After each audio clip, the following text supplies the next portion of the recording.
Hello guys, I am Shivam Singhal, your business studies teacher. आज हम एक नया चैप्टर स्टार्ट कर रहे हैं, क्लास 12 का चैप्टर 4 प्लानिंग। अच्छा, प्लानिंग के बारे में आप लोगों ने बहुत सारी चीजें सुनी होंगी जी। हमने प्लानिंग करी है, प्लानिंग ऐसे की जाती है, वैसे की जाती है। अच्छा, थोड़ा सा अगर मैं आपको याद दिलाऊं, आपने प्लानिंग कर रखी है कई बार। कैसे कर रखी है प्लानिंग, वो भी देख लेते हैं। भाई कभी पार्टीज में गए हो? गए हैं सर। तो पार्टी जाने से पहले प्लानिंग करते हो ना कि इतने बजे निकलना है, वहां पर इतने बजे तक पहुंचेंगे और इतने बजे तक वापस आना है जी। उसके अलावा दोस्त का बर्थडे है, उस चीज की भी प्लानिंग होती है, दोस्त के बर्थडे की जी। दोस्त के बर्थडे में हमें ऐसे ऐसे सारे केक ले जाने हैं, 2 केक लेके जाने हैं, एक लगाना है, एक खाना है, बाद में दूसरा भी लगा देना है जो प्लानिंग फेल हो जाती है। ऐसी चीजें है ना। तो प्लानिंग के बारे में अगर हम इसके अलावा और भी चीजें देखें तो मतलब प्लानिंग की कैसे जाती है, प्लानिंग करने से होता क्या है हमारे पास, प्लानिंग करने के फायदे क्या हैं, ये सब हम इस चैप्टर में भी देखते हैं धीरे धीरे। ठीक है, सबसे पहले उसके लिए हमें समझना होगा हमारी प्लानिंग होती क्या है।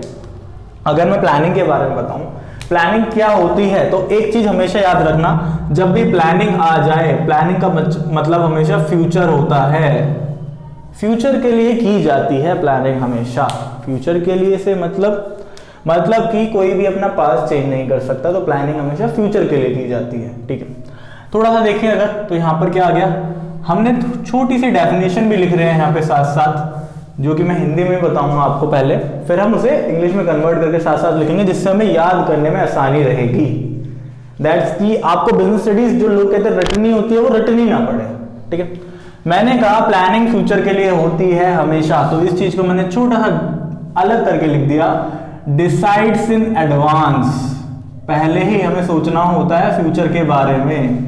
Planning is decides in advance कि क्या करना है, कब करना है, कैसे करना है और किसे करना है।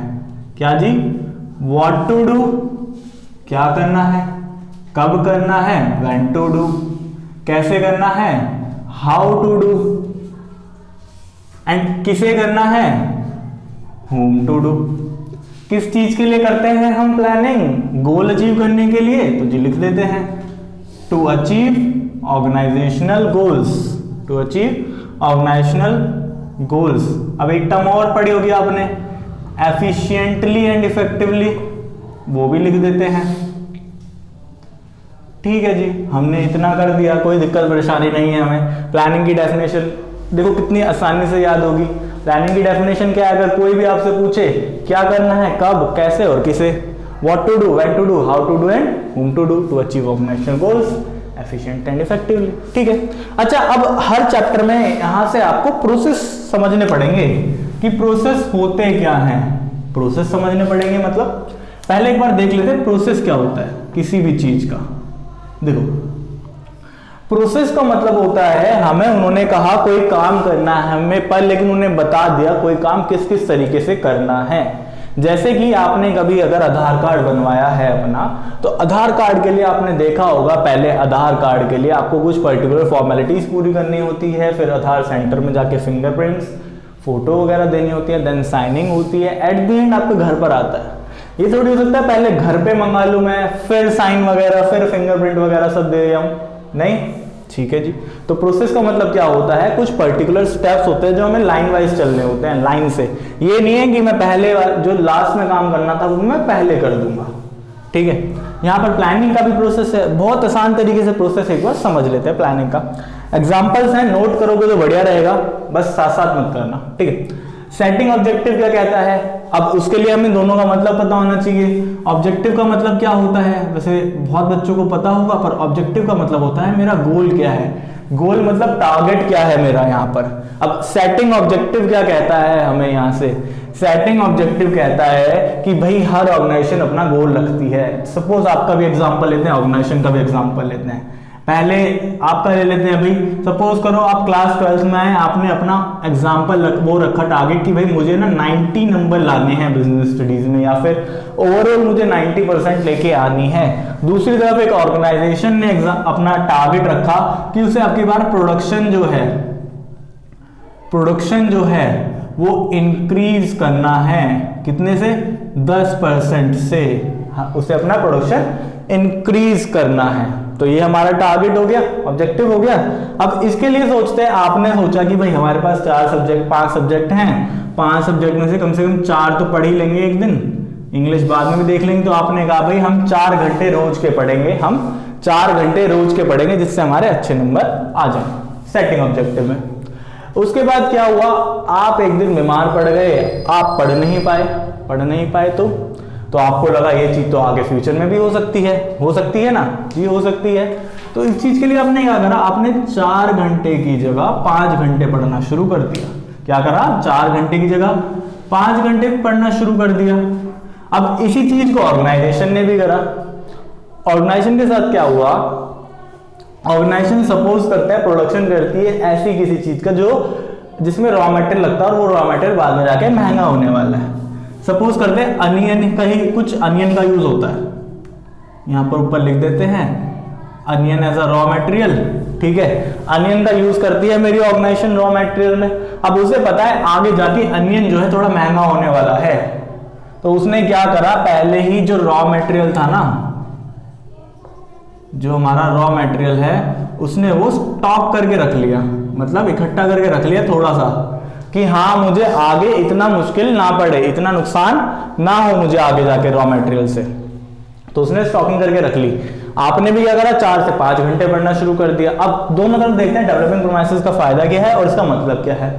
देखो आपने करा क्या, दोनों तरफ आपने फ्यूचर में आने वाली प्रॉब्लम्स को पहले ही अज्यूम कर लिया, जिससे क्या हुआ, हमें पता चल गया फ्यूचर में क्या क्या प्रॉब्लम्स आ सकती हैं और हम उन प्रॉब्लम्स को कैसे फेस कर सकते हैं, ठीक है। जैसे कि यहाँ पर आपने देख लिया, आप आगे भी हो सकता है, जैसे भाई आप बीमार पड़ गए, और भी कुछ हो सकता है, जैसे कि आपका बर्थडे, आपके किसी घर में शादी हो सकती है, फंक्शन वगैरह एक्सेट्रा चीजें हो सकती है ना जी। दूसरी तरफ रॉ मटेरियल आगे जाके फिर महंगा हो सकता है, या फिर कुछ भी हो सकता है, ऐसी चीजें। Next, identify alternative courses of action. पहले ये होता क्या है, ऑल्टरनेटिव कोर्सेज ऑफ एक्शन होते क्या है भाई। देखो ऐसे सारे रिसोर्सेस जो कि मेरी हेल्प करे मेरे गोल को अचीव कराने में, वो सारे क्या हो जाते हैं मेरे ऑल्टरनेटिव कोर्सेज ऑफ एक्शन। वो सारे रिसोर्सेज जो कि मेरी हेल्प कर रहे हैं मेरे गोल को अचीव कराने में। जैसे कि सपोज करो आप यहाँ पर 12th क्लास में आए हो, तो 12th में आपने सोचा कि भाई मेरे लिए रिसोर्सेज क्या क्या हो सकते हैं। आपके लिए रिसोर्सेज होंगी 2 चीजें, बुक्स एंड ट्यूशंस। क्या क्या चीजें, बुक्स एंड ट्यूशंस, है ना जी। आपने देखा कि भाई मुझे कौन कौन सी बुक चाहिए, आपने अलग अलग बुक ढूंढी कि मार्केट में आपके सब्जेक्ट की कौन कौन सी बुक अवेलेबल है, और आपने क्या ढूंढा, आपके सब्जेक्ट के कौन कौन आपके आसपास ट्यूशन पढ़ा रहा है।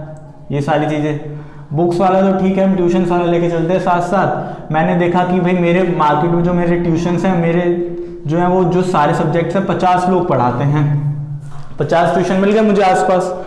अब क्या मैं 50 के 50 लगवा सकता हूँ। ऐसा ही ऑर्गेनाइजेशन में देख लेते हैं।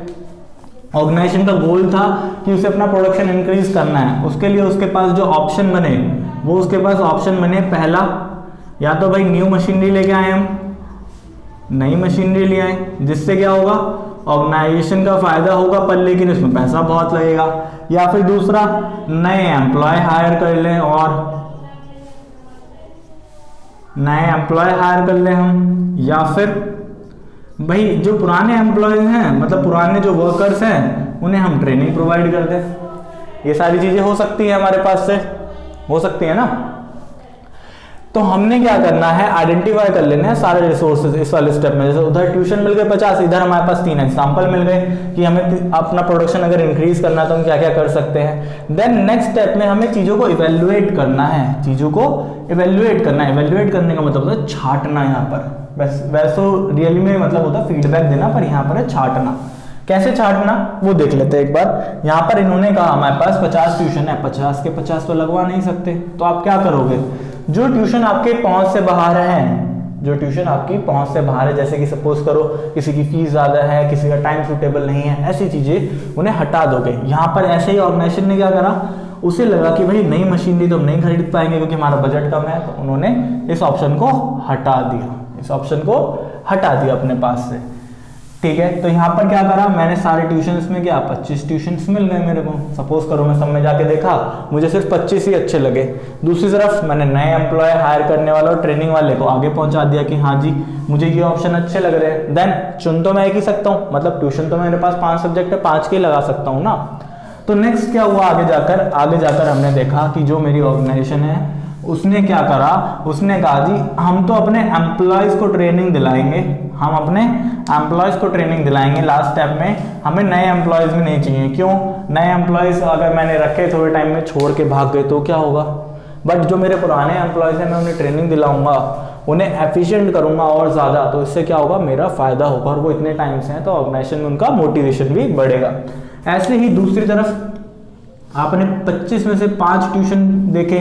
अब एक क्वेश्चन आता है, हम ये चीज किस बेसिस पर देख रहे हैं, वो देख रहे हैं कि हमारी प्रॉफिटेबिलिटी हो, हम प्रॉफिटेबल रहें, सूटेबल रहें।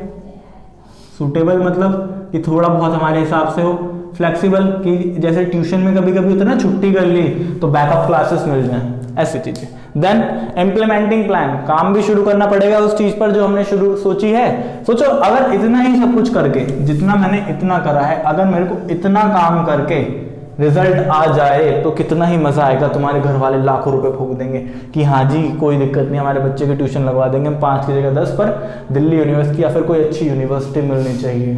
ऐसे ऑर्गेनाइजेशन भी लगा देगी कितने पैसे की, बस हमें हमारा गोल आना चाहिए। बट होता क्या है, असलियत में काम करना पड़ता है, जिसे हम कहते हैं इम्प्लीमेंटिंग प्लान। मतलब जो हमने सोचा है उस चीज को काम पर लगाना, उस चीज पर काम करना शुरू करना। Then last one is follow up action. जैसे कि आपने कई बार देखा होगा, आप क्या करते हैं हर क्लास में, शुरू में जब भी नई क्लास में आते हैं आप, तो आप हर बार सोचते हैं कि भाई अब की बार कॉपी बनाएंगे, अपने नालायक दोस्तों से दूर रहेंगे, प्लस जो टीचर कहेगा सारा होमवर्क करेंगे। एक हफ्ते तक होता है, एक हफ्ते बाद गाड़ी वही पुरानी पटरी पर पहुंच जाती है ना।